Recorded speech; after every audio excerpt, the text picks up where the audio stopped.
राधे राधे। मेरे प्यारे भाइयों बहनों माताओं व बंधुओं, संस्कार की बातें चैनल में आपका स्वागत है। बंधुओं, आज मैं आपके लिए लेकर आई हूँ फागुन मास सोमवार का दिन शिव महापुराण की कथा। बंधुओं, फागुन महीने का आखिरी सोमवार है। आज सोमवार के दिन शिव महापुराण की कथा को अवश्य सुने। जो प्रतिदिन सुन रहे हैं तो बहुत अच्छी बात है। यदि प्रतिदिन नहीं सुन रहे हैं तो आज सोमवार के दिन शिव महापुराण की कथा को जरूर सुने, क्योंकि आज फागुन महीने का आखिरी सोमवार है। बंधुओं, फागुन महीने में जो मनुष्य भी शिव महापुराण की कथा को सुनते हैं, भगवान शिव उन्हें मनचाहे वरदान की प्राप्ति करवाते हैं। बंधुओं, यदि आप पूर्ण विश्वास और सच्ची निष्ठा के साथ कथा को पूरी सुनते हैं तो आपकी इच्छा अनुसार वरदान देंगे। बंधुओं, यदि आपने हमारे चैनल को अब तक सब्सक्राइब नहीं किया तो जरूर करें और बेल आइकन दबाना ना भूलें, ताकि आपको हमारी आने वाली सभी वीडियोस की जानकारी सबसे पहले हो सके। बंधुओं, वीडियो को पूरी सुने। सुनने के बाद कमेंट बॉक्स में हर हर महादेव, हर हर महादेव, हर हर महादेव जरूर लिखें।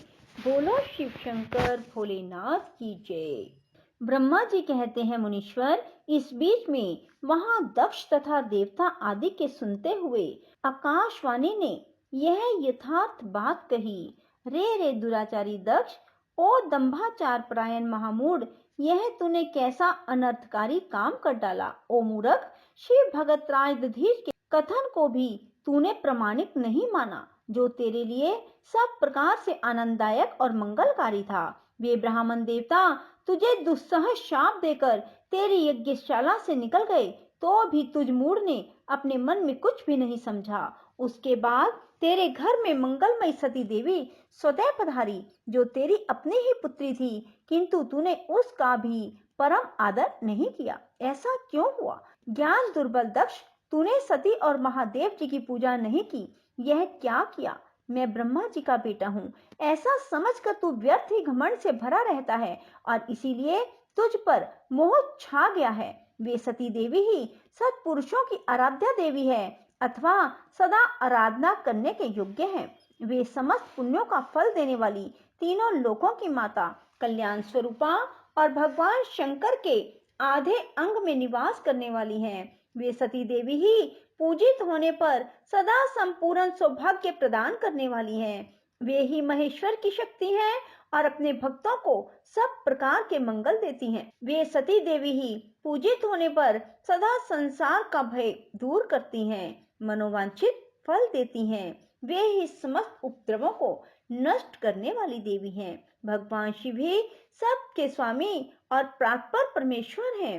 वे समस्त देवताओं के सम्यक सेव्य हैं और सबका कल्याण करने वाले हैं। इन्हीं के दर्शन की इच्छा से सिद्ध पुरुष तपस्या करते हैं और इन्हीं के साक्षात्कार की अभिलाषा मन में लेकर योगी लोग योग साधना में प्रवृत्त होते हैं।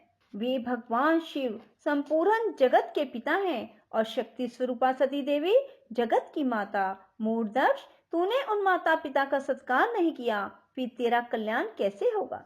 तुझ पर दुर्भाग्य का आक्रमण हो गया और विपत्तियां टूट पड़ी, क्योंकि तूने उन भवानी सती और भगवान शंकर की भक्ति भाव से आराधना नहीं की। कल्याणकारी शंभु का पूजन ना करके भी मैं कल्याण का भागी हो सकता हूँ। यह तेरा कैसा गर्व है? यह दुर्वार गर्व आज नष्ट हो जाएगा। इन देवताओं में से कौन सा ऐसा है जो सर्वेश्वर शिव से विमुख होकर तेरी सहायता करेगा? मुझे तो ऐसा कोई देवता नहीं दिखाई देता। यदि देवता इस समय तेरी सहायता करेंगे तो जलती आग से खेलने वाले पतंगों के समान नष्ट हो जाएंगे। आज तेरा मुंह जल जाए, तेरे यज्ञ का नाश हो जाए और जितने तेरे सहायक हैं वे भी आज शीघ्र ही जल मरे। इस दुरात्मा दक्ष की जो सहायता करने वाले हैं, उन समस्त देवताओं के लिए आज शपथ है, वे तेरे अमंगल के लिए ही तेरी सहायता से विदित हो जाएं। समस्त देवता आज इस यज्ञ मंडप से निकलकर अपने अपने स्थान को चले जाएं, अन्यथा सब लोगों का सब प्रकार से नाश हो जाएगा। अन्य सब मुनि नाग आदि भी इस यज्ञ से निकल जाएं, अन्यथा आज सब लोगों का सर्वथा नाश हो जाएगा। श्री हरे और विधाते, आप लोग भी इस यज्ञ मंडप से शीघ्र निकल जाइए। ब्रह्मा जी कहते हैं, नारद, संपूर्ण यज्ञशाला में बैठे हुए लोगों से ऐसा कहकर सबका कल्याण करने वाली वह आकाशवाणी मौन हो गई। ब्रह्मा जी कहते हैं, नारद, वह आकाशवाणी सुनकर सब देवता आदि भयभीत और विस्मित हो गए। उनके मुख से कोई बात नहीं निकली। वे इस तरह खड़े या बैठे रह गए मानो उस पर विशेष मोह छा गया हो। भृगु के मंत्र बल से भाग जाने के कारण जो वीर शिवगण नष्ट होने से बच गए थे, वे भगवान शिव की शरण में गए। उन सब ने अमित तेजस्वी भगवान रुद्र को भली भांति सादर प्रणाम करके वहां यज्ञ में जो कुछ हुआ था वह सारी घटना उनसे कह सुनाई। गण बोले, महेश्वर, दक्ष बड़ा दुरात्मा और घमंडी है। उसने वहां जाने पर सती देवी का अपमान किया और देवताओं ने भी उनका आदर ना किया। अत्यंत गर्व से भरे हुए उस दुष्ट दक्ष ने आपके लिए यज्ञ में भाग नहीं दिया, दूसरे देवताओं के लिए दिया। आपके विषय में उच्च स्वर से दुर्वचन कहे। प्रभो, यज्ञ में आपका भाग ना देखकर सती देवी कुपित हो उठी और पिता की बारंबार निंदा करके उन्होंने तत्काल अपने शरीर को योग अग्नि द्वारा जलाकर भस्म कर दिया। यह देख 10,000 से अधिक पार्षद लज्जावश शस्त्रों द्वारा अपने ही अंगों को काट काट कर वहां मर गए। शेष हम लोग दक्ष पर कुपित हो उठे और सबको भय पहुंचाते हुए वेग पूर्वक उस यज्ञ का विध्वंस करने को उद्यत हो गए, परंतु विरोधी भृगु ने अपने प्रभाव से हमें तिरस्कृत कर दिया। हम उनके मंत्र बल का सामना न कर सके। प्रभो विश्वंभर, वे ही हम लोग आज आपकी शरण में आए हैं। दयालो, वहां प्राप्त हुए भय से आप हमें बचाइए, निर्भय कीजिए। महाप्रभु, इस यज्ञ में दक्ष आदि सभी दुष्टों ने घमंड में आकर आपका विशेष रूप से अपमान किया है।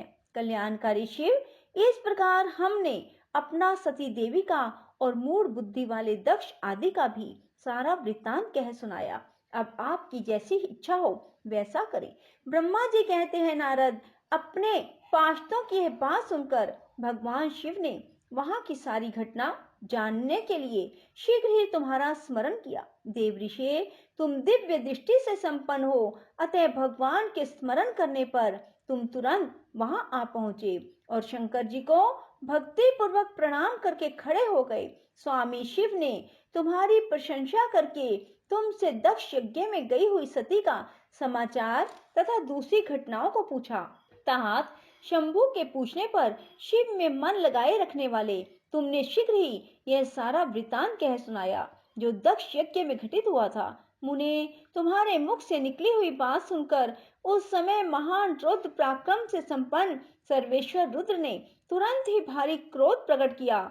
लोक संहारकारी रुद्र ने अपने सिर से एक जटा उखाड़ी और उसे रोष पूर्वक उस पर्वत के ऊपर दे मारा। मुने, भगवान शंकर के पटकने से उस जटा के दो टुकड़े हो गए और महाप्रलय के समान भयंकर शब्द प्रकट हुआ।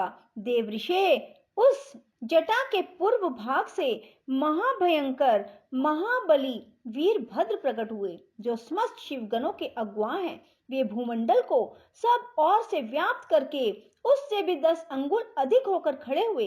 वे देखने में प्रलय अग्नि के समान जान पड़ते थे। उनका शरीर बहुत ऊंचा था। वे 1000 भुजाओं से युक्त थे। उन सर्व समर्थ महारुद्र के क्रोध पूर्वक प्रकट हुए निश्वास से 100 प्रकार के ज्वर और 13 प्रकार के सन्निपात रोग पैदा हो गए। तात उस जटा के दूसरे भाग से महाकाली उत्पन्न हुई जो बड़ी भयंकर दिखाई देती थी। वे करोड़ों भूतों से घिरी हुई थी। जो ज्वर पैदा हुए वे सब के सब श्रीधारी, क्रूर और समस्त लोगों के लिए भयंकर थे। वे अपने तेज से प्रज्वलित हो सब और दहा उत्पन्न करते हुए से प्रतीत होते थे। वीरभद्र बातचीत करने में बड़े कुशल थे। उन्होंने दोनों हाथ जोड़कर परमेश्वर शिव को प्रणाम करके कहा। वीरभद्र बोले, महारुद्र, सोम, सूर्य और अग्नि को 3 नेत्रों के रूप में धारण करने वाले प्रभु, शीघ्र आज्ञा दीजिए। मुझे इस समय कौन सा कार्य करना होगा? ईशान, क्या मुझे आधे ही क्षण में सारे समुद्रों को सुखा देना है या इतने ही समय में संपूर्ण पर्वतों को पीस डालना है? हर, मैं एक ही क्षण में ब्रह्मांड को भस्म कर डालूं या समस्त देवताओं और मुनीश्वरों को जलाकर राख कर दूं? शंकर, ईशान, क्या मैं समस्त लोगों को उल्ट पुल्ट दूं या संपूर्ण प्राणियों का विनाश कर डालूं? महेश्वर, आपकी कृपा से कहीं कोई भी ऐसा कार्य नहीं है जिसे मैं ना कर सकूं। पराक्रम के द्वारा मेरी समानता करने वाला वीर ना पहले कभी हुआ है ना आगे होगा। आप किसी तिनके को भेज दें तो वह भी बिना किसी यत्न के क्षण भर में बड़े से बड़ा कार्य सिद्ध कर सकता है, इसमें संशय नहीं है।